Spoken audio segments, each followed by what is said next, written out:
Right, welcome back to the channel, everybody. I'm Lady Nika, and with this past Wednesday's episode of Queen Sugar, this is season 1, episode 3.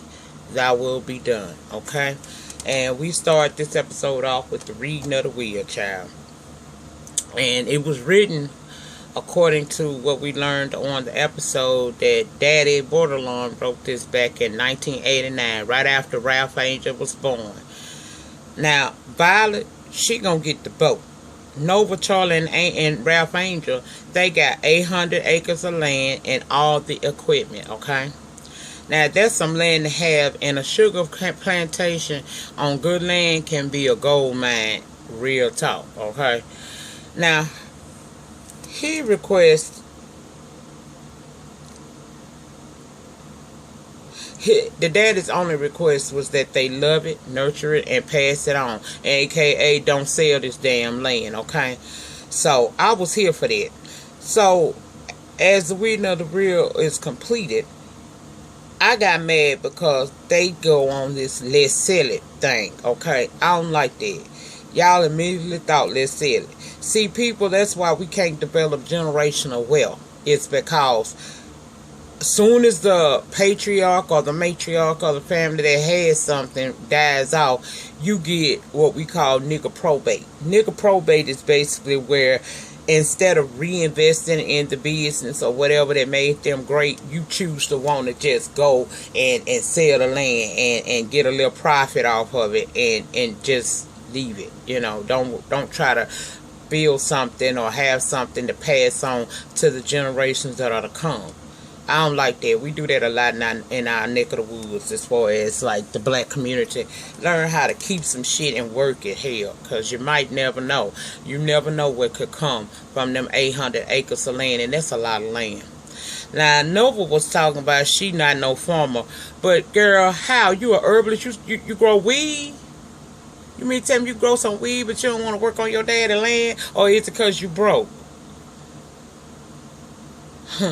Okay. Child, before we know it, old Charlie done called down to Sam Landry and set up a meeting. And, you know, I love this show because St. Landry Parish is an actual parish in this in the state of Louisiana.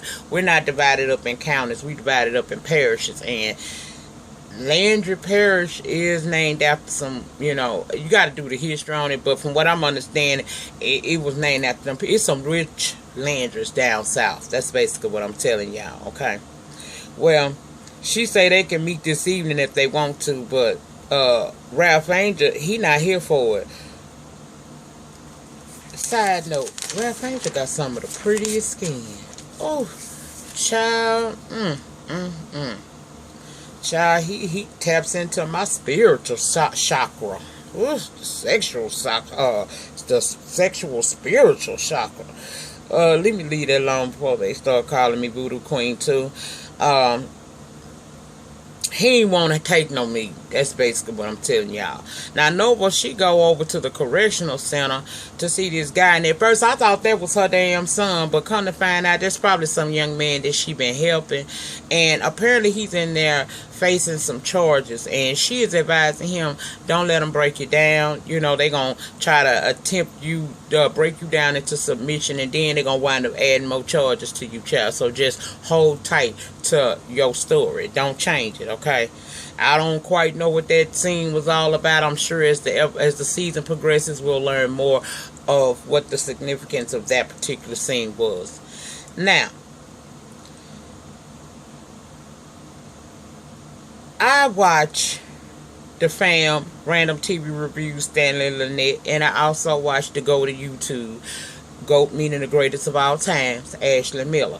And we all agree, why in the world is Davis there? This woman is your wife. She just lost her doggone daddy. And they trying to sell her fast down there. All the while, you don't think them people grieving? And you so into yourself and what you need, you don't really take time out to think about nobody but yourself. You just like Simba. You need to run away and never return. Okay? Now, you come there and she basically ran you away. But you started trying to make it seem like you need your family and your family needs you. You're making it all about you.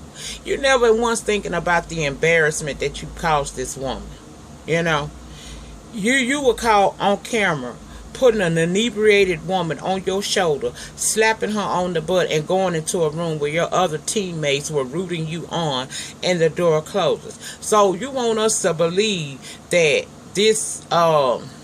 you want us to believe that you had nothing to do with it. How, when you on video doing it all? You know, I don't get you. I don't get you, sir, homeboy, bruh, mister, period. You getting on my nerve. And she don't care about that. But now let me tell you something else happened in this episode. That little boy Michael. Now, we on episode 3. So, well, now let me make sure it's episode 3. Yeah. Okay, you was on the previous episode talking about you ain't need your daddy, but now that you done talked to the girlfriend and you want to get back to your normal life, boy, your life ain't gonna be normal no more. Your daddy has ruined all of that. And since when you needed him, you just told him last episode you didn't need him.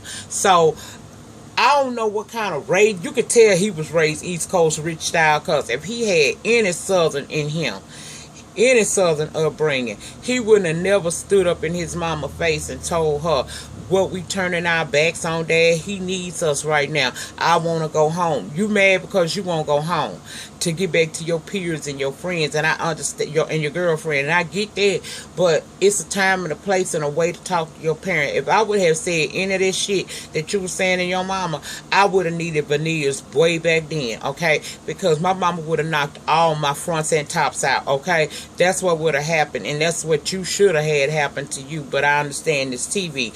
You want to go home?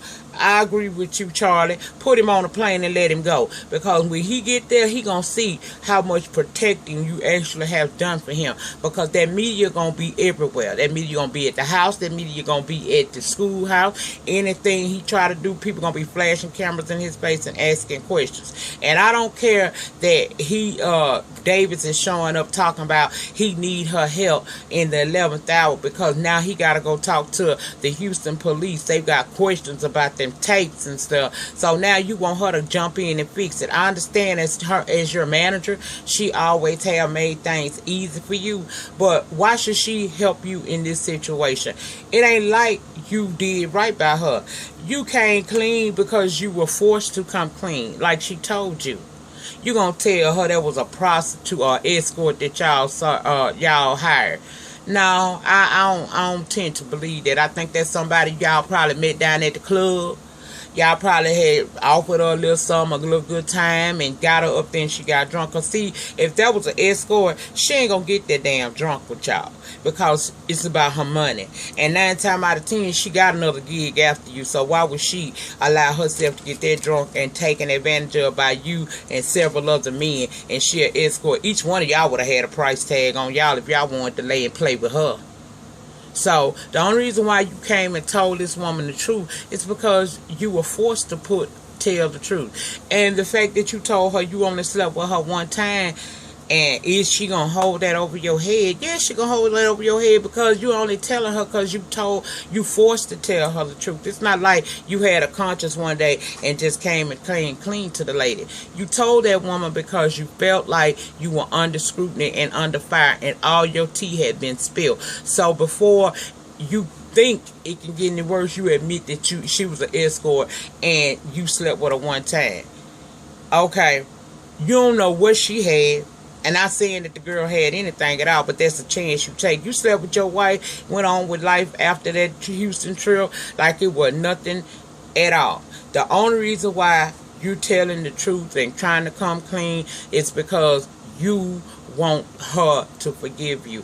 And I was so glad that she did not fall for that. And I was here for how Unviolent treated you. He come over there, y'all. She closed that door in his face. Now, Hollywood, he nice. He went head on and opened up the door for him.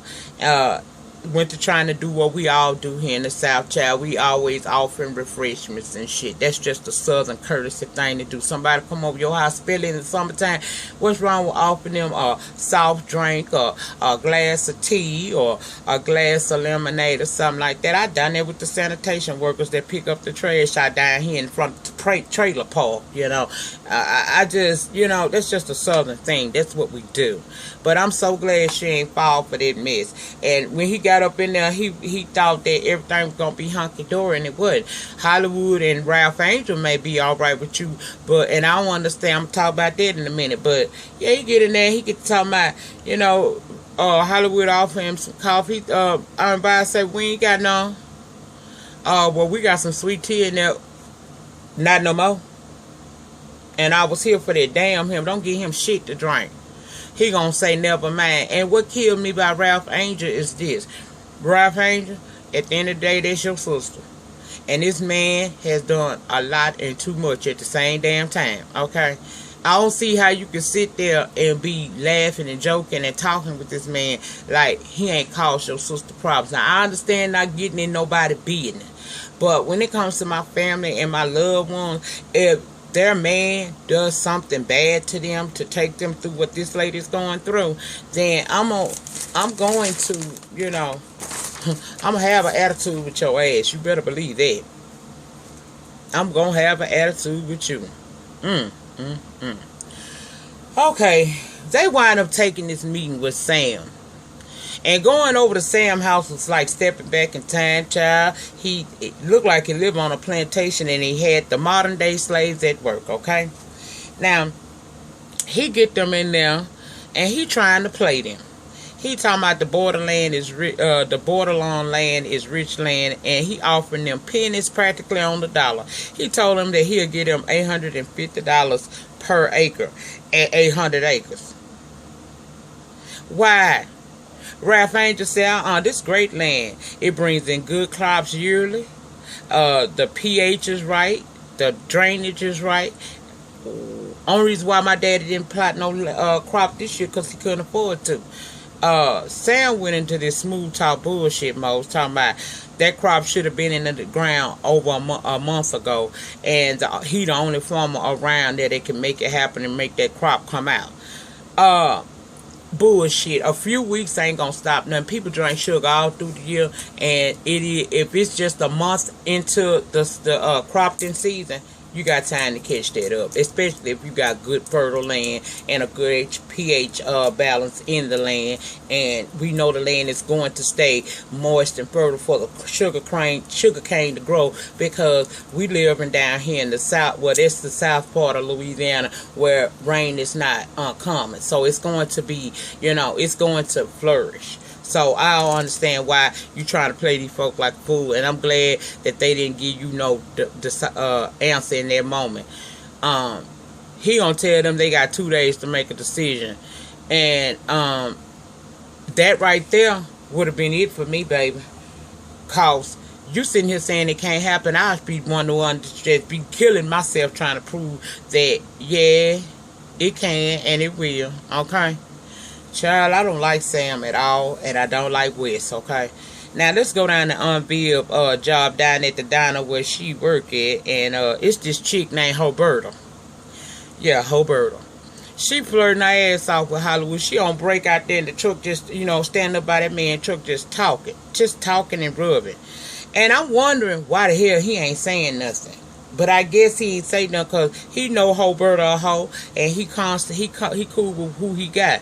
Violet comes out and she tell her, shoo her ass off and tell her, your break over, go back in there, and me and Hollywood finna go, and they leave. They go have a picnic, and at this picnic, Violet in her feelings, cause she realizes that Ernest was only a few years older than her, and y'all know how it is. Hell, I didn't even have to shake myself from that sometimes, side note, when I'm in my Facebook lupus groups and one of our sisters or our brothers pass away, complications from the diseased child, and they be younger than me and sometimes just a few years older than me, I get in my fucking feelings and get the feeling like the end is near. Like I'm about to go to the upper room where Jesus is, okay? And I have to tell myself I'm fine, just like Hollywood had to tell her this ain't nothing but you grieving. That's what I be doing in my own way as well. I be grieving the loss of yet another person to this terrible ass disease that you can put people on the moon, but you can't get rid of a disease. Okay, that's a whole nother story for a different video. But Hollywood basically told her, you just grieving. If I thought anything else was wrong with you, I'd be concerned. She worried because she a little bit, she just a few years younger than Ernest, and child, her feet and stuff then went to swelling on her, which is normal. But she feeling like the end is near, and he telling her, relax, relate, release, you gonna be all right, boo. I like how he treat her. He treat her like he really do love her, and that's a beautiful thing.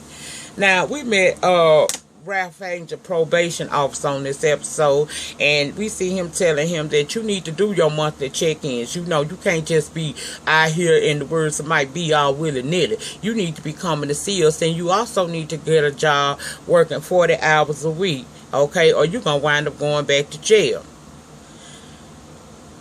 He goes to this place to apply for this job, and the man, he does apparently give jobs to, felons and stuff, but he wasn't even really paying Ralph Angel that much attention. He was looking down at some paperwork and talking to him at the same time, I'm assuming overviewing his application.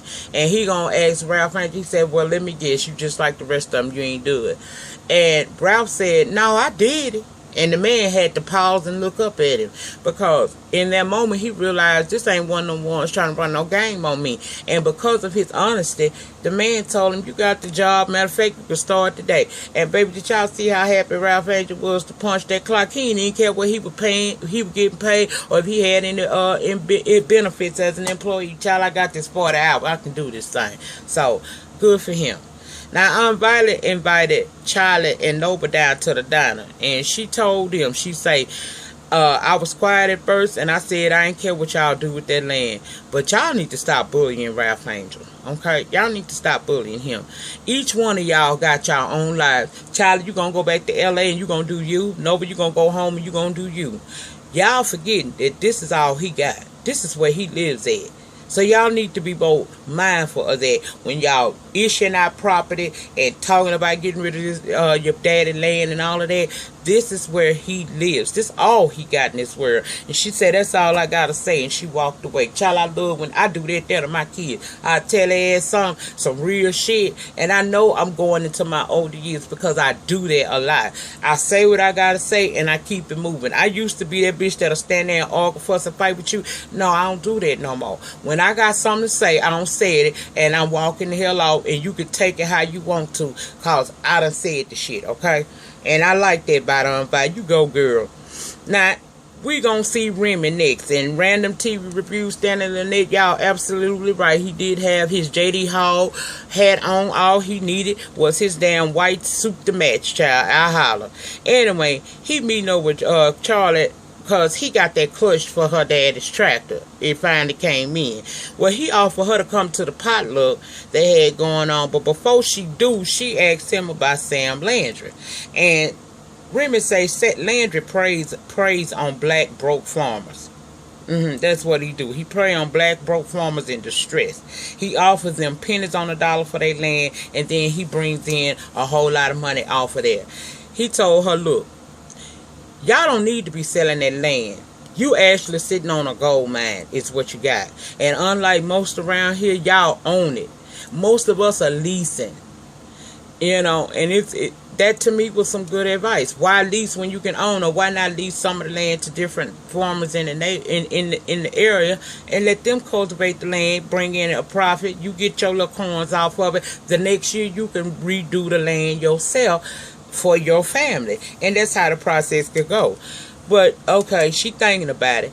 Now they go over to the potluck and come to find out Daddy Borderline started this back in the day because banks weren't lending to black farmers, and only the white ones was being able to prosper. So he started these town hall meetings with the potluck dinners as a way to encourage one another and come up with possible solutions to help one another.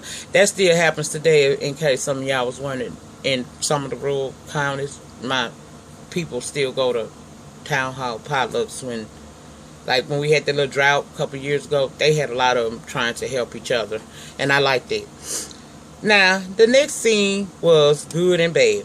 Now, we got Nova and Charlie at Daddy's house boxing up things like, how long he been dead? I felt like that was a little soon, okay? But Ralph, and then I'm looking, I'm like, okay, I see Nova, I see Charlie. Where's Ralph Angel? Are y'all once again kicking him out after your Aunt Violet just told you stop doing stuff without his input and stop being so quick to dismiss everything? Because whereas y'all got lives to go to, this is the life he leads right here. But soon as I thought, where's Ralph Angel? Child, across my screen came all this sexy chocolate, and he walked up in there, and I was like, damn, okay. So I'm telling you, Oprah, Tyler, Ava, y'all need to call me. I ain't the best, but y'all, I can do some of these shows, I'm telling you.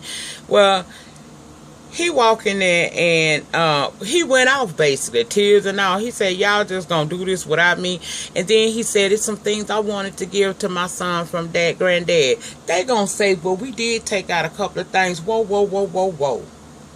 This is as much as his daddy as it is hit yours, okay? You don't take nothing out for him to give to his son that you fake picked out. You don't know what would be important to him or what him and the granddaddy and his son talked about or none of that. Y'all just jumping the gun, and that ain't cool, okay?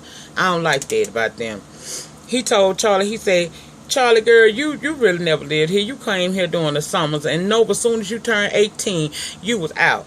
But see, I live here. And I've been here with Daddy. And as he going off on his sisters, we get to hearing this sound of this beep, beep, beep. Child. They go out there, and it's the repo man sent by the bank to repossess Daddy tractor because it's over 90 days behind. Now, Charlie tried to write a check. She did. The repo man said, you got to settle that with the bank. My job is to take possession, and that's what we going to do. Now, in all of this chaos and mayhem, I noticed Ralph Angel done disappeared. Child, when he reappeared, he had a gun in hand. And he told them, you ain't taking nothing off my daddy land. This stuff belong to my daddy, and you ain't taking nothing. The sidekick decided she was going to pull out her rifle, and Ralph told her, you best know what to do. If you pull a gun on my family today, you better know how to use it, because I know how to use mine. I told y'all, Ralph crazy. But I felt him on that. You ain't finna come down here and just take nothing. And he would have, I think that would have been a really bad scene. Because he would have sprayed their ass had his little boy not come out there and start yelling and getting upset, telling him, no, Daddy, get in the house. And that kind of calmed him down. It brought him back to reality. So he went back inside, and they still repossessed the damn tractor. But he didn't shoot. And when he got in there, he started apologizing because he really snapped in that moment is what happened. I done lost my daddy. We wasn't on the best term, but I love my daddy, okay? And you coming up in here trying to take stuff, and my daddy ain't cold in the ground yet. I get him. I wouldn't apologize to nobody. I would have been like, okay, shit, whatever. Later on, we see Ralph Angel. He drinking and in his feelings, and he go to this trailer park area and knock on the door. I'm like, well, what the hell? Who in the trailer park? Child, Darla answered the phone. Answered the door. It was Darla, the baby mama. She immediately thought something happened to Blue. She went to ask, and he told her, Blue all right. So she realized something wrong with this, something wrong with chocolate fever, chocolate thunder. And she went to touch his face, and he kind of moved his hand. But when she touched that belt buckle, I seen she got lifted up in the air, and they went to possibly go half on yet another baby. Okay, child. Hope y'all be having some good sex scenes. Tyler, step it up. Okay, next we got Charlie and Nova. Done got all daddy bills together, and they realize that even if they sell, they'll barely break even. So they tell Ralph Angel, look here, this is what we done decided we want to do. we gonna go on and keep this land. Yeah, we gonna try it. Okay, we gonna try it. You go ahead on and stay in daddy's house, and we gonna crop this land for a year and see what happens. And of course, that made him happy, because in that moment they was thinking about him. Final scene of the night was Charlie calling old Sam Landry, who was happy as hell, talking about, I knew I'd hear from you. You the smart one. You know, I can't wait to do business with you. And she broke his face when she told him we not selling. He said, just know that we do business a bit different down here. And she said, I know a bit about business my damn self. Click. And I was here for it. So we're going to see him try to be evil and dirty to them. But watch, it ain't going to prosper. But that's all I had for this week's episode. I'm sorry it's late. I'm going to try to do better. But I'm going to tell y'all ahead of time right now. Next week is my 44th birthday. And I will not be uploading anything on my channel the entire week. I ain't going to play catch up. I ain't going to do none of that. I think that I deserve, some time off. I'm not doing my plates as the plate lady or whatever. I'm not doing any of those except for the 2 that I'm contracted to do. I will get them out, but as far as uploading videos and stuff, there will be no video uploads on my channel next week. I'm taking the entire week off. If you would like to contact me, my email address is down in the description box if you want to send something to me for my birthday. Not asking that you do, because y'all love on me enough. My PayPal information is in the link below. I don't have a P.O. box. I'm not using the address that I normally use, because what went on with my sisters was wrong, and I'm not putting her out there. So I don't have no P.O. box. If you want to send something to me, you either gonna have to email me, or you're gonna have to hit that PayPal link. And child, I don't care. I love it all. I appreciate it all. But no videos next week. This is the last time you will see me. When you see me again, I'll be 44 years old, child. Ain't that something? I sure hope I make it to 44, honey. I plans on partying like a rock star. You best believe that. But in the meantime, in between time, please like, comment, subscribe. If you watch my shit talking Saturday, please look in the description box of that video and subscribe to What's Up It's Jay, and subscribe to It's_Kayla. Y'all have a good week again. Have a good next week. Treat each other with some kindness. And if you can't do nothing but say happy birthday, holla at a player. Peace.